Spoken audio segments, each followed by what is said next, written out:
C'est parti les gars, nouvelle journée à Abidjan. Il nous reste une semaine et j'ai voulu refaire une deuxième partie d'une vidéo qui a très bien marché sur notre chaîne En face de toi où je parlais du mariage. Voilà, donc je vais vous parler d'une autre partie que j'ai pas vraiment exploitée. Et j'ai vu, il y a des gens qui voulaient que je refasse, que j'approfondisse encore un peu plus. Bon, moi, je crois que la vidéo elle était déjà longue, là. Vous voulez encore quelque chose de là. Je viens de prendre mon petit rituel matinal. J'appelle ça le panini à l'ivoirienne. En fait, c'est un pain, je ne vais pas dire un pain basique, mais c'est un pain local avec l'omelette. Bon, aujourd'hui, ils m'ont mis la totale. Ils m'ont mis des frites. Ils m'ont mis aussi une espèce de, je sais pas, on dirait que ça ressemblait à des aubergines. Alors moi ici j'essaie de tout manger en tout cas. Hier j'étais à Yopougon. Avant même d'aller à Yopougon, le matin on a mangé la soupe, la sauce graine. Et franchement j'en parlerai sur une autre vidéo parce que sur cette vidéo je vais parler de la deuxième partie de la vidéo sur le mariage. Et je profite de visiter le quartier où je suis, c'est la Riviera 3. Voilà, c'est un quartier résidentiel, l'un des quartiers les plus chers à Abidjan. Je dis bien l'un des quartiers parce qu'il y a plusieurs quartiers chers ici. Mais ici, c'est l'un des quartiers les plus chers, donc je comprends un peu pourquoi, c'est très résidentiel. Dans cette vidéo, on va parler du mariage. Accrochez-vous parce que ça va être intéressant. Quand j'ai fait cette vidéo, je ne savais pas qu'elle allait toucher autant de personnes, honnêtement. Et le but de cette vidéo, en fait, c'était, j'ai fait cette vidéo suite à, j'ai lu plusieurs commentaires sur une autre vidéo qu'on avait déjà faite, et aussi tout simplement sur cet aspect de plusieurs femmes qui ne comprenaient pas vraiment ce que ça impliquait, au fait, le mariage. Et dans cette partie, je vais faire une autre précision. Quand vous habitez en Occident, je pense que indirectement tous, même moi, on est influencé plus ou moins par des paradigmes ou même par des manières de penser occidentales, sans même le vouloir. Vous savez, cette mentalité de dire que oui, c'est à cause de toi que je me sens mal, je te quitte. Cette mentalité-là, cette facilité-là de mettre fin à des choses parce qu'on se sent mal, au fait de recentrer tout sur soi, c'est très occidental. Contrairement à d'autres pays, d'autres villes, qui seront un peu plus... on va essayer de plus réfléchir comme une collectivité. Moi, je me sens peut-être mal, mais est-ce qu'il n'y a pas quelque chose que j'ai fait ou il n'y a pas un signal que j'ai envoyé qui pourrait faire que la personne en face ait agi d'une certaine manière? Et ça aussi, malheureusement, en Afrique, ça commence à perdre un peu ces valeurs-là. Tu vois, il y a plusieurs personnes... pareil, hein, quand ça ne va plus, même parce que ton mari ne te fait plus des compliments, bah, tu sous-entends qu'il ne t'aime plus et tu le quittes. Ou tout simplement la flamme n'est plus là, tu le quittes. Donc, pour tous ces hommes aussi qui disent que je veux aller en Afrique pour trouver une femme occidentale,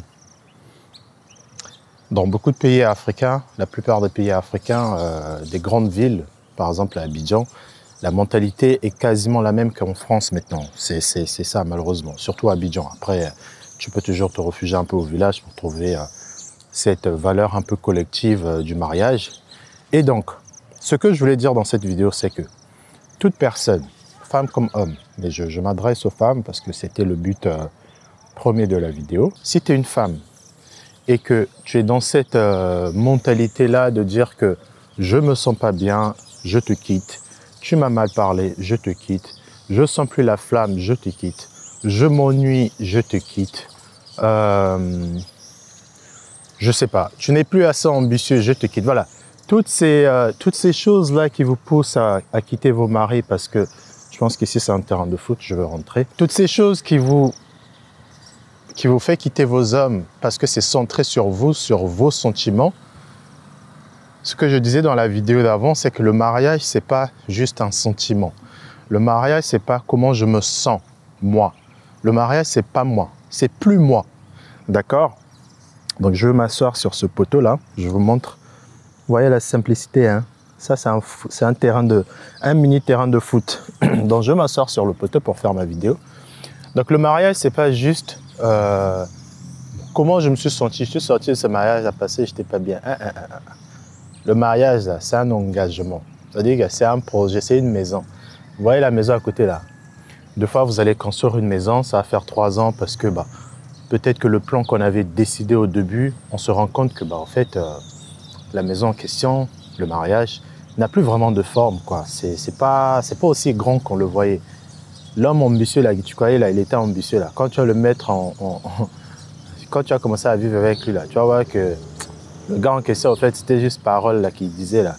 Si tu veux, c'est pas parce qu'il a changé ou c'est pas parce que il ne tombe pas vers là où vous êtes décidé que tu devrais décider de le quitter, au fait. Donc, toutes ces femmes-là qui ont cette facilité-là de partir, ne vous mariez pas. Tout simplement, en fait, mettez-vous dans des relations respectables.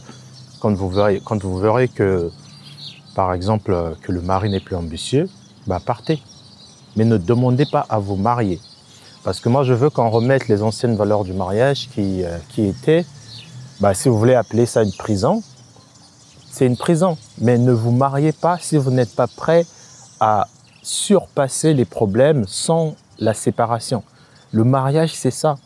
L'homme qui va te dire des choses qui pour toi vont être jugées comme rabaissement, essaie de prendre le recul peut-être, parle-en à un professionnel ou pose-toi la question aussi, fais ton bilan sur quelles sont les choses que tu dois améliorer et tu verras que ce que ce monsieur te dit, il dénonce plusieurs choses que tu dois t'améliorer. Mais juste parce que ça vient d'une autre personne, tu vas mal le prendre. Et souvent, c'est quand on n'a pas remis en question nos défauts, nos problèmes sur lesquels on doit s'améliorer et qu'une personne les voit, ça nous fait plus mal. Ça nous donne encore plus la mort. Parce que je sais que je suis, on va prendre un exemple un peu terre à terre. Je sais que j'aime bien faire plusieurs choses en même temps. Je sais que je ne suis pas assez ordonné. Je le sais, mais je ne l'ai pas encore accepté. Je n'ai pas encore fait ce travail d'acceptation-là. Et du coup, quand ta copine, pour les messieurs, quand ta copine à chaque fois te dira Christophe ou Christin, il faut que tu t'organises bien parce que mec, tu t'éparpilles. Parce que moi, j'ai pas encore fait ce travail-là sur ce mauvais truc que j'ai. Si ma femme me le dit, je veux mal le prendre. Et il y a plusieurs personnes dans des relations comme ça qui vont dire « Ouais, mais il me manipulait. » Il ne te manipulait pas.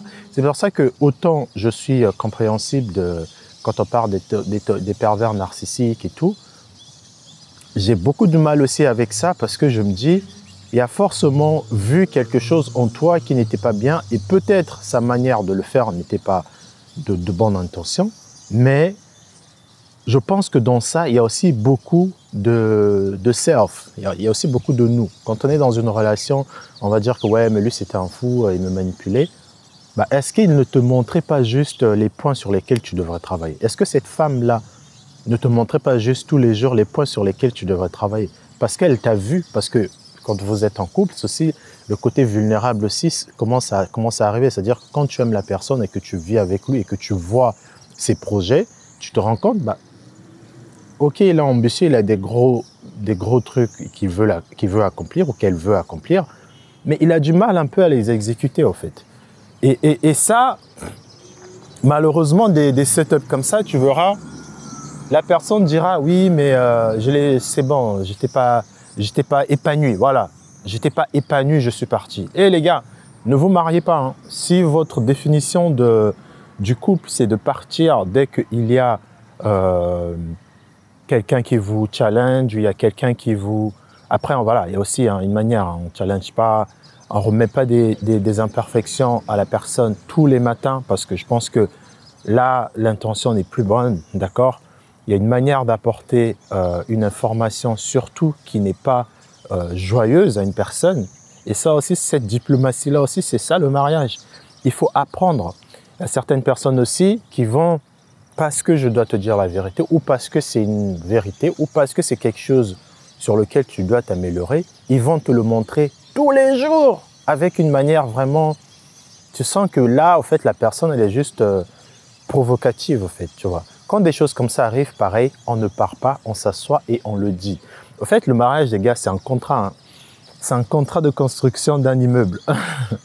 Au début, on va avoir un terrain, d'accord? On va avoir un terrain et ensuite, on va commencer par une maison petite comme ça là. Après, ça va évoluer comme ça et après, ça sera un peu plus grand.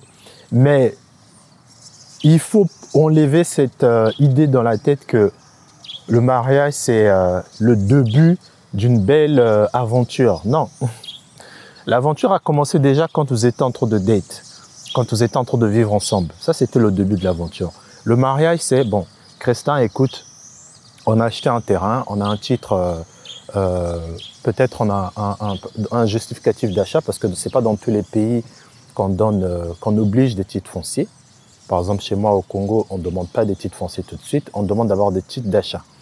Le titre d'achat, c'est à peu près le même, c'est à peu près la même puissance qu'un titre foncier, mais un titre d'achat, c'est juste qu'un titre d'achat, un titre de vente, je pense, c'est un titre qui dit que ce terrain situé à tel endroit a été acheté par monsieur un tel, identité tant, voilà le prix, machin, machin, machin. Voilà. Et une fois que tu as ça, tu peux maintenant aller faire la demande d'un titre foncier et la demande de titre foncier, elle coûte cher. Et c'est pareil pour un mariage, en fait. Mais la personne qui achète un terrain, c'est là que l'aventure commence. Quand tu rencontres ta femme, tu as acheté le terrain, c'est là que les négociations commencent. Tu commences à voir, dans cette parcelle-là, je vais faire quoi même? Est-ce que je vais faire un immeuble? Est-ce que je vais faire une boutique? Je vais faire quoi? Et quand vous décidez maintenant de prendre le titre foncier, donc de vous marier, parce que vous avez un projet précis.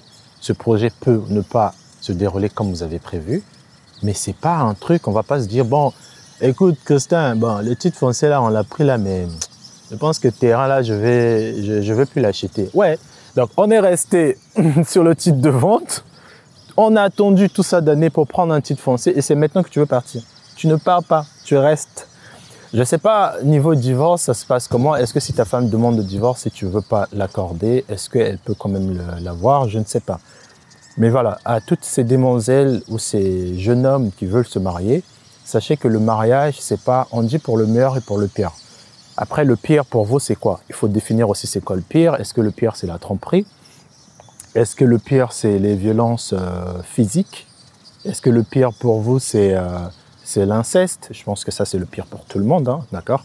Mais c'est quoi le pire pour vous? Il ne faut pas juste s'arrêter encore sur le pire égocentré. Genre, il ne m'offrait plus des cadeaux, il me disait plus je t'aime, il me regardait plus comme avant, j'avais plus les papillons. Un petit chalat à ma go Fanny. Ça, c'est pas le pire. Il y a plus pire que pire. Il y a plus pire que ça, pardon. D'accord? Donc moi, personnellement, c'est ma vision du mariage. Après, peut-être qu'avec le temps, elle va changer. J'espère pas. Mais moi, personnellement, c'est comme ça que je vois les choses. Quand ça ne va pas, on essaie de trouver 15 000 moyens pour que ça marche. Parce qu'on doit se rappeler pourquoi on s'était marié.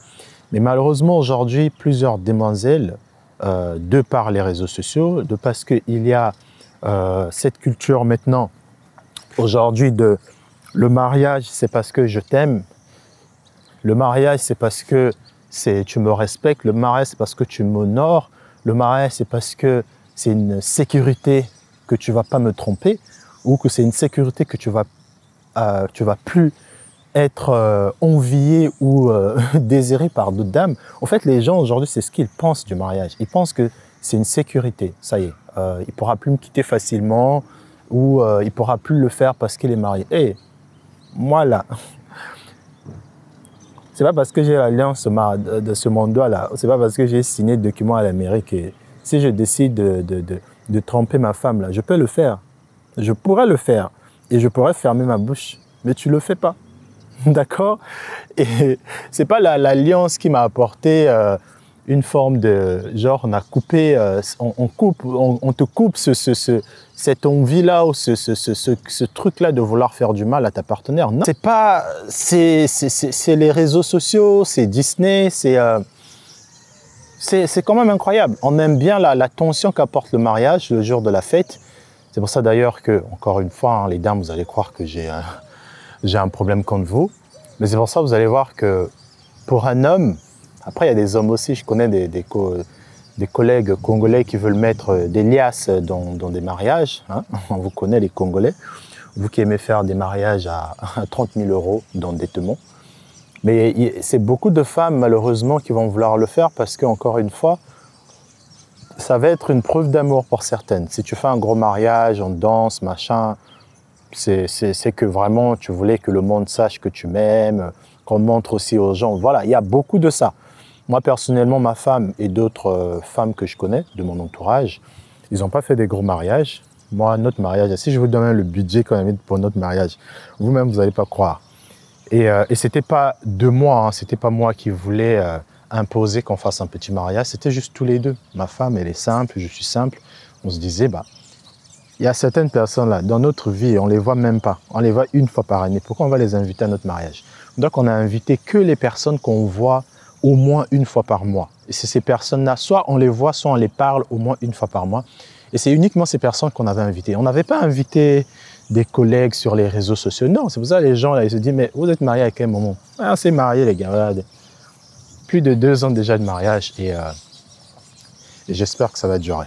Jusqu'à ce que la mort ne sépare. Donc voilà, j'espère que ma réponse ou que ma précision sur qui devrait se marier et qui ne devrait pas, si tu es une personne qui tient tellement à ton ego, il ne faut pas le toucher, sinon je m'en vais, ne te marie pas. Il ne faut pas se marier parce que le mariage, c'est ton ego, là, on va le sortir nu. On va le sortir nu sur la place publique. Hein, ta femme, là, elle va voir ton ego. Et la femme aussi, les hommes, on va vous montrer vos égos tous les jours, là. Si c'est, ouais, moi j'ai pris du poids, moi je veux me lancer, mais tu te lances pas depuis là, tu fais quoi? On va vous parler de ça. Et ça va vous énerver, mais c'est ça en fait. C'est parce qu'en vrai, derrière, la vraie intention, c'est aussi de vous voir accomplir vos objectifs. Des fois, c'est pas forcément pour vous décourager ou quoi que ce soit. Des fois, c'est juste au fait pour vous rappeler, mais Éléonore ou Elodie ou Bijou, les prénoms congolais, c'est pas toi qui avais dit que tu voulais faire ça. Qu'est-ce qui s'est passé, tu vois? Des fois, c'est mal pris parce que vous allez croire que ouais, mais laisse-moi. Non, c'est juste que des fois, on veut juste vous voir accomplir des choses, ok? Donc voilà les gars, j'espère que cette vidéo vous a été utile. Et voilà. J'avais d'autres questions à répondre, donc je vais me poser tout à l'heure pour faire une nouvelle vidéo. Donc là, je suis à la Riviera 3. C'est un quartier hyper cher. Hyper cher. Tu as des maisons à 2000 € ici, facile. Hein. Je pense que le minimum ici pour une maison, c'est entre 700 € l'entrée de gamme ou plus. Mais bon, on parlera de ça dans une autre des vidéos que je fais sur ma chaîne. Je parle de la vie, du coût de la vie sur Abidjan. Retrouvez la vidéo là. À toutes.